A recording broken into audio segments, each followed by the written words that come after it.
샬롬. 2024년 마지막 주일 예배가 되었습니다. 한 해 동안 여러 가지 많은 일 가운데서 지켜주시고 보호하시고 인도해 주신 하나님께 감사와 찬양을 드립니다. 또한 아, 사랑방 예배 쉬운 두 번, 주일 예배 쉬운 두 번, 최소한 104번의 예배에 함께 참석하시고 기도하시고 사랑을 보내주신 모든 성도님들에게 함께 감사드립니다. 오늘은 에베소서 5장 15절에서 21절 말씀을 통해서 올 한 해를 마무리하는 우리에게 필요한 것이 무엇인가를 돌아보기를 원합니다. 세 가지 주제가 포함되어 있습니다. 첫 번째는 분별하라는 것입니다. 하나님의 은혜를 분별하고 세상을 분별하고 성령께서 주시는 능력의 충만함을 받아서 삶을 살라는 것입니다. 그래서 범사에 좋은 날에도 힘든 날에도 감사가 저절로 나오는 감사하는 삶을 살라라고 증거되어 있습니다. 첫 번째, 분별하십시오. 세상을 보십시오. 세상이 참 그 어느 때보다 변화막측합니다. 알 수가 없어요. 자연재해도 그렇고 사람들의 마음도 그렇고 정치적인 양상도 그렇고 예전에는 이런 인터넷이나 대중매체가 없어서 멀리 있던 소식들이 돌아오려면 일정한 시간이 필요했지만 지금은 이제 실시간으로 변화 보면서 너무나 많은 정보와 소식들이 우리를 둘러싸서 무엇이 옳고 그른지를 휩쓸릴 때가 참 많습니다. 그래서 우리가 생각하는 것이 옳다고 생각하는 것이 틀릴 때도 있고 맞다고 생각하는 것도 때로는 돌아봐야 될 것이 참 많습니다. 그래서 낙심할 것도 또는 자랑할 것도 한 번쯤 돌아보는 우리들 자신이 되기를 원합니다. 성경은 이렇게 얘기를 합니다.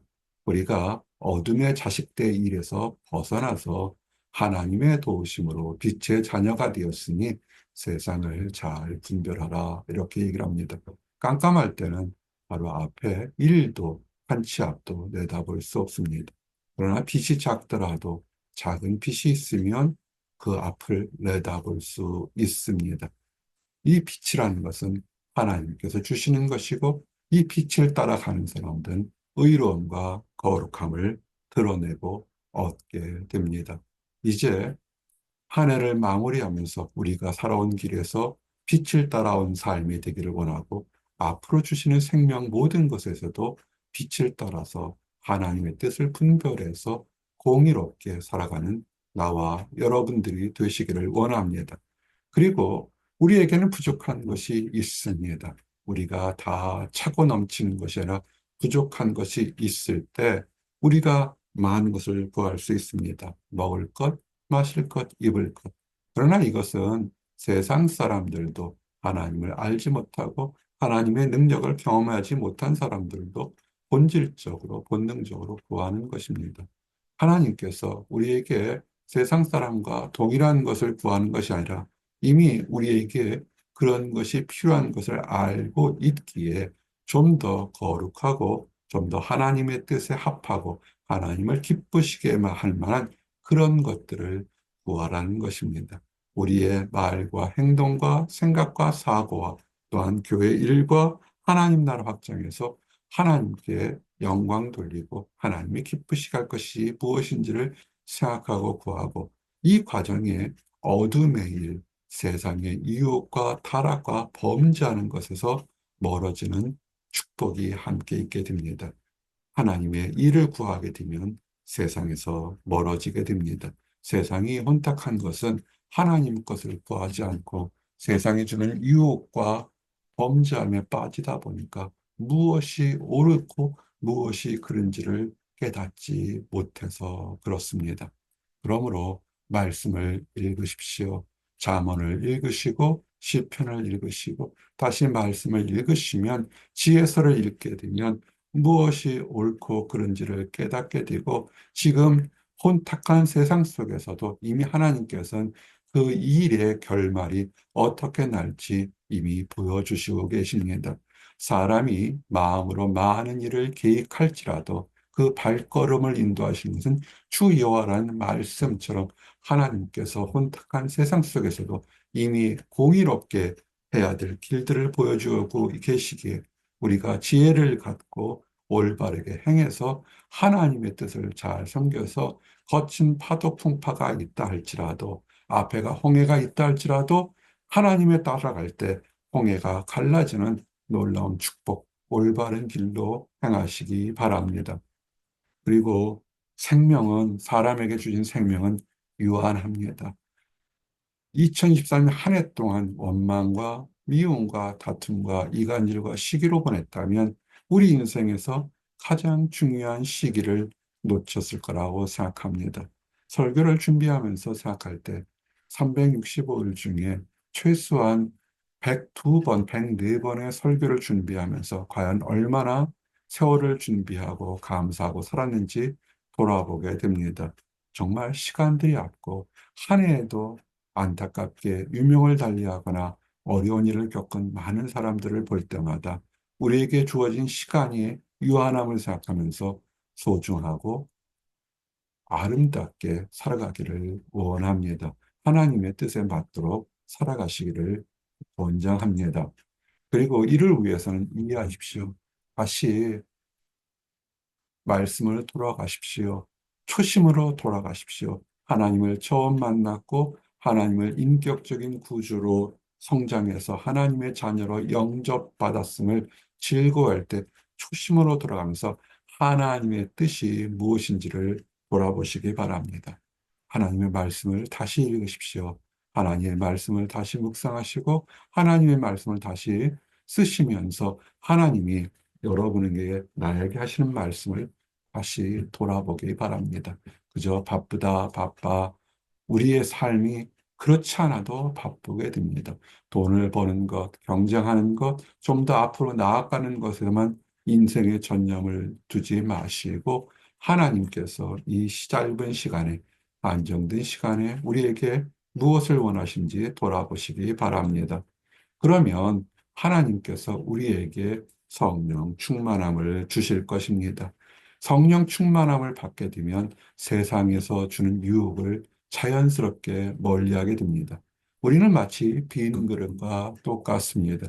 텅 빈 그릇 안에 세상의 유혹과 달콤함이 가득 차 있고 더러움이 가득 차 있으면 인생 자체가 더러움과 유혹에 물들어서 가치 없는 삶, 의미 없는 삶이 되게 됩니다. 세상의 유혹을 멀리 하십시오. 술 취하는 것이나 유혹이나 방탕함을 멀리 하시고 오히려 하나님이 주시는 은혜의 깨끗함, 성령 충만함을 받으시면 새로운 능력이 생기게 됩니다. 그것이 소망인 것입니다. 소망은 능력입니다. 지금 좋을 때에도, 지금 힘들 때에도 우리가 살아갈 수 있는 것, 깜깜한 밤에 추운 날에 파수꾼이 기다리며 버틸 수 있는 힘은 때가 되면 새벽이 오고 이 파수꾼의 역할도 끝난다는, 고통도 끝난다는 소망일 것입니다. 우리의 삶도 마찬가지입니다. 지금의 변화 많고 어렵고 세상 타락한 세상 속에서도 주님이 다시 오실 것이고 오시기 전에 우리가 주님의 나라에 들어갈 것이라는 소망이 있다면 우리의 삶이 하루하루가 능력 있게 되는 것입니다. 능력으로 살아가시기 바랍니다.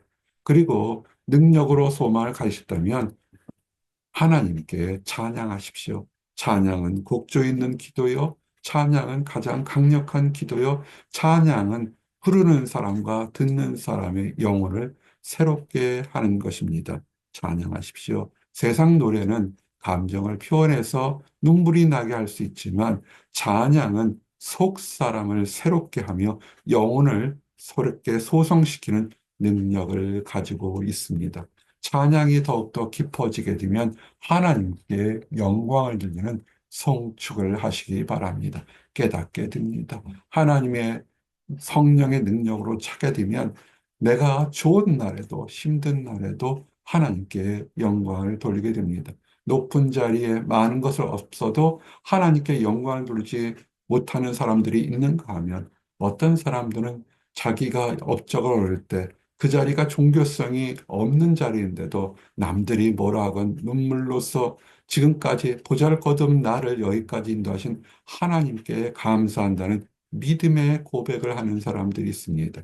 우리가 잘 돼서 그저 기뻐할 수 있지만, 그러나 정말로 성숙한 믿음이요. 하나님이 원하는 것은 하나님께 이 모든 것을 지금까지 지내온 것, 주님의 크신 은혜라는 것을 고백하는 나와 여러분이 되시기를 원합니다. 그리고 입술에서 감사가 넘치기 원합니다. 하나님께 감사하고 살아있는 우리 모든 시간들에 감사하고 우리와 함께한 시간들, 함께한 동역자들, 함께한 사람들에게 감사해서 기쁨이 나눠지기를 원합니다. 올 2024년 연말이 감사하기를 원합니다. 그리고 인정하십시오. 지금까지 인도하시는 하나님이 앞으로도 선하게 인도해 주실 것입니다. 낙심하지 마십시오. 포기하지 마십시오. 하나님은 여러분을 포기하지 않았습니다. 죄인에서 우리를 죄인 가운데서 하나님의 자녀로 인정하시고 인도하시는 하나님이 우리에 대한 하나님의 또 다른 계획으로 앞으로도 생명이 주시는 날까지 우리를 인도하실 것을 믿으시기 바랍니다. 지금 넘어졌다고 낙심하지 마시고 하나님을 보시기 바랍니다. 그럴 때 우리는 고통도 때로는 변장된 축복임을 깨닫게 됩니다. 고통과 환난 속에 있어서 더욱 납작 엎드려서 겸손하게 돼서 겸손은 미덕이고 교만은 패망의 선봉이라는 하나님의 은혜를 깨닫게 되는 모든 것에서 하나님께 감사하는 축복을 누리게 되는 것입니다. 그리고 하나님의 능력과 하나님께 영광을 드리는 우리 모든 것을 드리기를 원합니다. 우리에게 생명 주신 것은 이유가 있습니다. 우리의 삶에서 하나님께 감사와 하나님의 인도하심과 하나님의 능력을 증거하고 감사하고 찬양하는 우리는 살아있는 증거판 증인들인 것입니다. 하나님을 증인하는 살아 움직이는 나와 여러분들이 되시기를 원합니다. 근데 이것들은 어떤 사람들은 폭력적으로 위협적으로 억압해서 증거하는 것이 아니라 우리 안에 기쁨이 있어야 됩니다. 즐거운 것을 증거하는데 미소가 없다면 그것은 이율배반적일 것입니다. 세상에서 가장 좋은 소식을 전하는 사람이 즐거워하지 못한다면 그것은 문제가 될 겁니다. 마음속의 기쁨으로 하나님의 나라를 증거하며 축복이 모든 사람들에게 넘치기를 원합니다. 그리고 하나님을 경외하십시오. 경외라는 것은 두려움과 존경과 사랑이 포함한 것입니다. 우리가 너무 하나님이 마치 친구처럼 느껴질지 모르겠지만 우리는 하나님 앞에서는 아무것도 내세울 것 없는 보잘것없는 존재입니다. 그런 보잘것없는 존재를 우리를 인도하시는 하나님을 존경하며 경외함으로 하나님께 감사드리시기 원합니다. 그리고 하나님이 원하시는 것은 그냥 이 땅에서 잘 먹고 평안히 사는 것이 아니라 그리스도 예수님의 분량처럼 믿음이 성장해서 하나님 나라를 확장하는 것입니다. 얼마를 벌었다, 얼마를 얻었다, 얼마를 늘렸다가 중요한 것이 아니라 하나님께 한 해를 하나님의 이름을 위해서 어떻게 성장했는가를 자랑하는 나와 여러분들이 되시기를 원합니다. 이제 말씀을 정리합니다. 2024년 한 해 동안 지켜주시고 보호하신 하나님의 사랑에 감사합니다. 좋은 날에 함께 하시고 힘든 날에도 참고 기다리시고 우리를 위해서 중보 기도해 주신 성령님의 도우심을 일하여 감사합니다. 하나님의 지혜를 얻고 때를 잘 분별해서 하나님 주시는 충만함으로 세상의 유혹을 멀리할 수 있도록 인도하고 거룩함으로 감사하는 우리 모든 성도님들 되시기를 기도합니다. 기도하시겠습니다. 하나님 감사합니다. 2024년 한 해 동안 지켜주시고 보호하시고 인도해 주심을 인하여 감사합니다. 오래된 기도, 절박한 간구를 들어 응답하심을 인하여 하나님께 영광 돌리게 하심 인하여 감사합니다. 기도하도 간구해도 얻지 못해서 때로는 오히려 겸손하게 돌아보게 하시고 생각지 못한 어려움과 환난을 통해서 겸비한 모습으로 하나님 앞에 부르짖고 신원하는 능력을 주시고 변장된 축복을 맛보게 하심이나요 감사합니다. 환난을 통해서 믿음의 연단도 갖게 하심이나요 감사합니다. 아버지 2024년 마지막 남은 삶까지 감사가 넘쳐서 하나님 또 생명을 주신다면 2025년은 하나님 나라와 하나님의 영광을 위해서 더욱더 소망 갖는 삶은 우리 모든 성도들이 되도록 허락하시고 축복하여 주시옵소서. 늘 감사드립니다. 예수 그리스도 이름 받들어 기도드렸습니다. 아멘.